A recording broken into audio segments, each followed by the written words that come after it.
नमस्कार दोस्तों, मैं हूँ राजीव श्रीवास्तव। मैंने काफ़ी विदेश यात्राएं की हुई हैं, तो मैंने सोचा क्यों ना ये आप लोगों के साथ शेयर किया जाए, जिससे कि जब कभी आप बाहर जाएं तो उस देश के कल्चर के बारे में, वहाँ की फूडिंग हैबिट्स के बारे में थोड़ा-सा मानसिक रूप से तैयार होके जाएँ। हालाँकि मेरा ज़्यादातर जो विदेश दौरा रहा वो कारोबार से संबंधित रहा है, लेकिन कारोबार संबंधी औपचारिकताएँ पूरी होने के बाद जो हमारे लोकल सपोर्ट होता था, वो हमें विभिन्न जगहों को दिखाते थे और मेरी कोशिश होती थी कि हम सही तरीके से उनके कल्चर को समझ पाएँ, उनकी जीवन शैली को जी सकें जितना भी टाइम हमें मिले। तो मेरी सबसे पहली विदेश यात्रा थी सेरुक्को। सेरुक्को ये मॉस्को का एक डिस्ट्रिक्ट है, आप कह सकते हैं, जो कि रशिया का एक डिस्ट्रिक्ट है। मॉस्को से है ये तकरीबन 80-90 मील के आसपास। तो और लकीली ये मेरा पहला विदेश दौरा भी था। ये बात है सन 2009 की, जून जुलाई के आसपास की बात है। तो एक वहाँ की बड़ी कंपनी है, नारा करके नाम था उनका।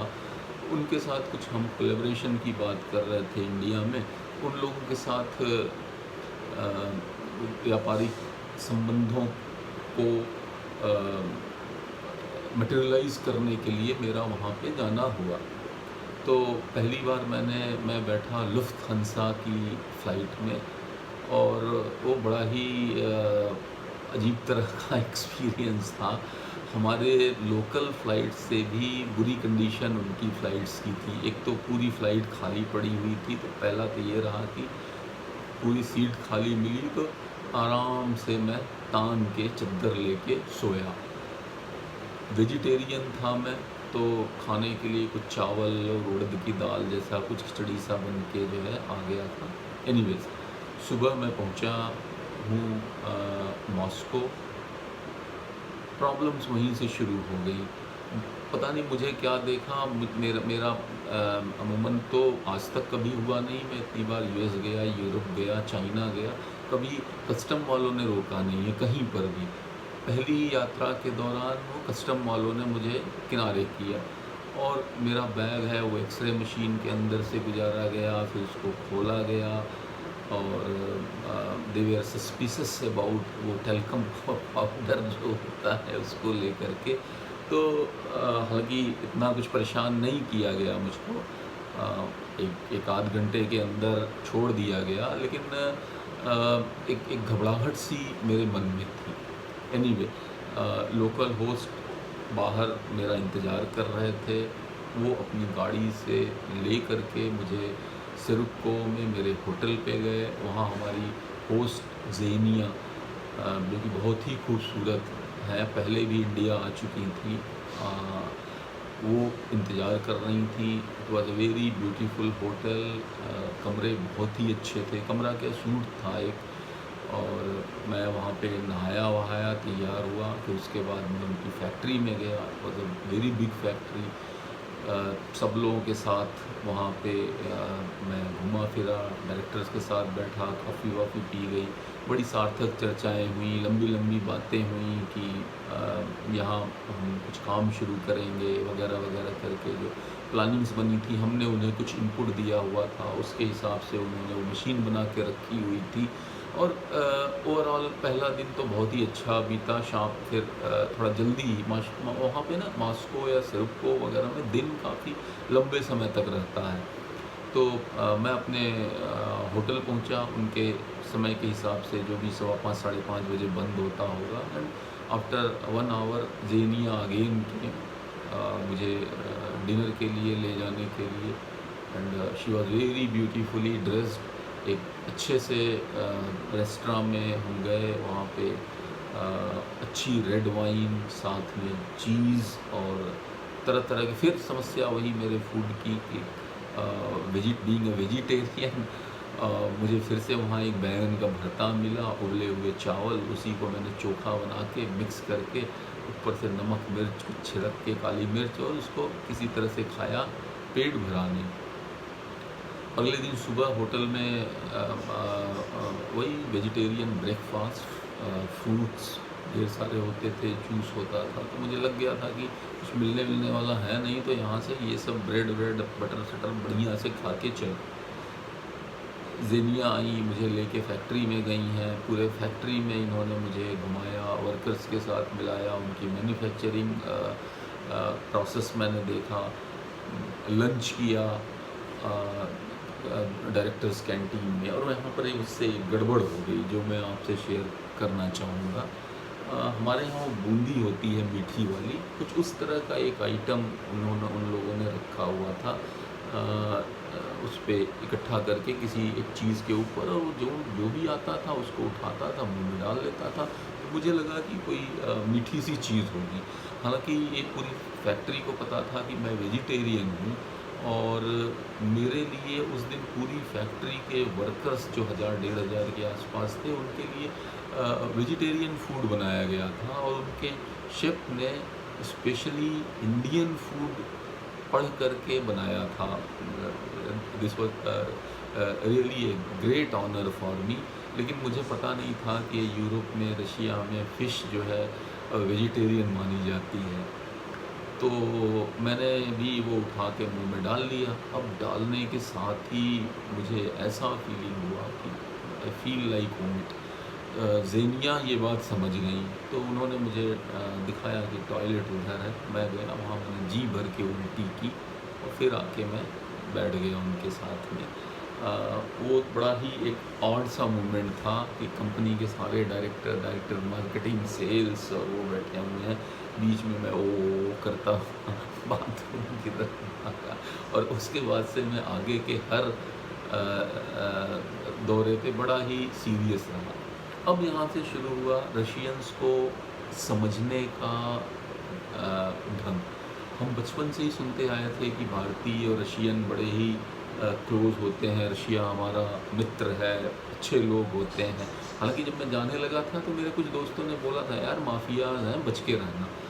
तो मैंने इतना सीरियसली इस बात को लिया नहीं, और ऐसा कुछ है भी नहीं। तो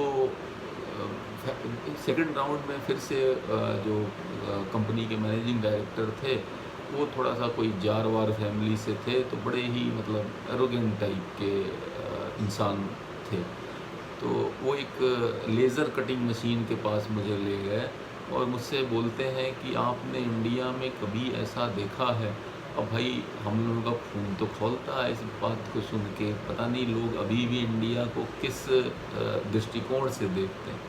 तो मैंने उनसे कह दिया कि साहब हमारा ना जो फरीदाबाद जहाँ मैं रहता हूँ, वो हार्डली 20-25 स्क्वायर किलोमीटर के एरिया में फैला हुआ शहर होगा, लेकिन कम से कम 50 ऐसी मशीनें वहाँ पर वर्षों पहले की लगी हुई हैं।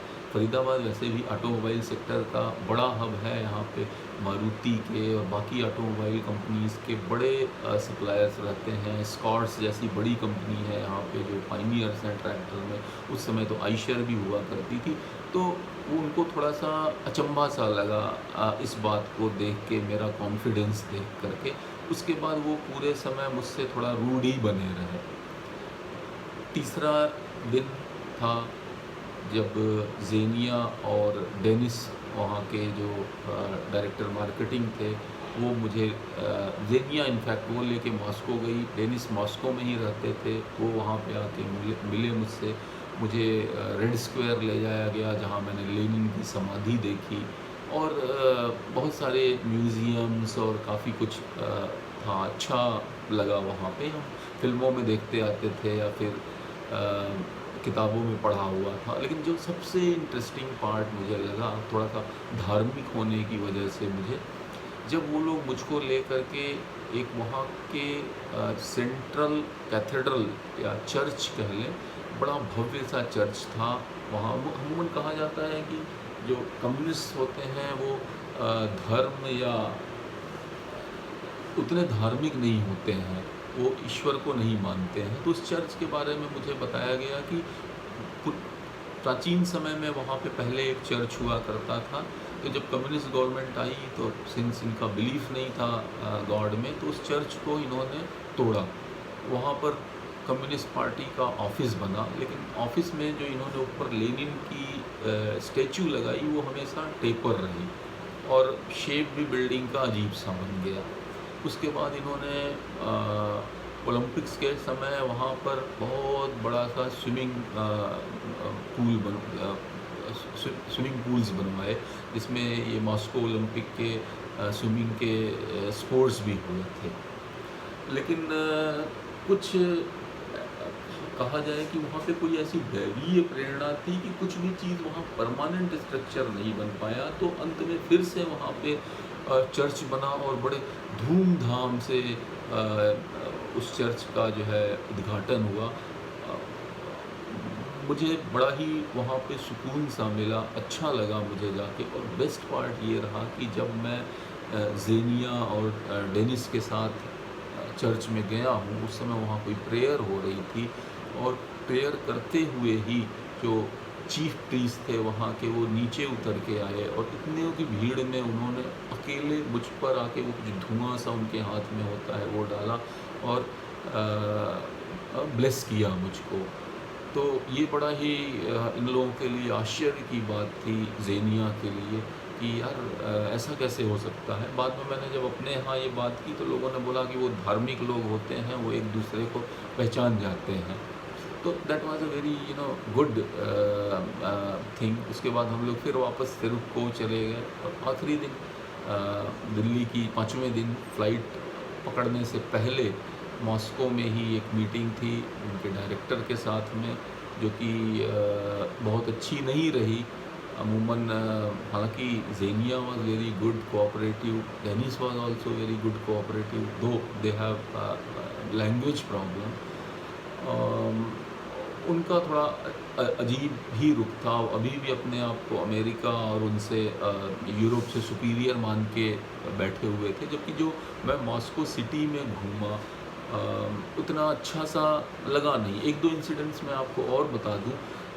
मुझे ये लोग कुछ एक आध वहाँ पे जैसे अपने यहाँ चायोज़ या कैफ़े कॉफ़ी डे टाइप के आउटलेट्स हैं, तो वहाँ ले गए ये कॉफ़ी पिलाने के लिए, चाय पिलाने के लिए। तो वहाँ पे मिथुन चक्रवर्ती के दम मारो के गाने, डिस्को डांसर और कुछ एक पुराने हिंदुस्तानी गाने, या तो मुझे देख के बजा दिया होगा, मैं हिंदुस्तानी हूँ, but it was very good gesture by Russians. मेरे वेजिटेरियन खाने को लेकर के बड़ा ही ज़ेनिया ने एहतियात बरता और लास्ट डे उनके साथ बहुत अच्छी मीटिंग नहीं रही। जो डायरेक्टर थे कंपनी के, अब मुझे नाम भी याद नहीं है उनका, पुरानी बात हो गई। तो मुझे फिर एयरपोर्ट छोड़ा गया, मैं वापस आया और वापस आया 5 दिन या 6 दिन बाद जब मैं, तो घर पहुंच के रात की फ़्लाइट थी, 1-1:30 बजे के आसपास जब मैं घर पहुंचा हूं, तो मैंने वाइफ से कहा कि कुछ खाने को दो। तो बड़े दिनों बाद मुझे फिर वो उन्होंने पराठे दिए, जो मैंने वो आम के अचार के साथ खाए और वैसा स्वाद लगा जैसे कि बरसों बाद खाना मिला हो। तो अगर आपको रशिया जाना हो तो लैंग्वेज के लिए तैयार रहें। लैंग्वेज आपको कोई ना कोई वहाँ पे ढूंढना पड़ेगा जो ट्रांसलेट कर सके आपकी बातों को। अगर आप वेजिटेरियन हैं तो खाने को लेकर के आपको बहुत एहतियात बरतने की ज़रूरत है। होटल्स वगैरह ठीक ठाक हैं, इतना महंगा नहीं है रशिया यूरोपिया से या इनसे यूएस वगैरह से हम इसको कंपेयर करें तो घूमिए रशिया, एंजॉय करिए, लोग अच्छे हैं, सुंदर हैं वहाँ के, एक कल्चर है उनका, अच्छा लगेगा आपको जान करके। तो आप रशिया अगर गए हों तो अपने एक्सपीरियंस शेयर करें। अगर जा रहे हों, कोई क्वेरी हो तो मुझसे पूछें, यहाँ पे मैं आपकी मदद करूँगा। धन्यवाद।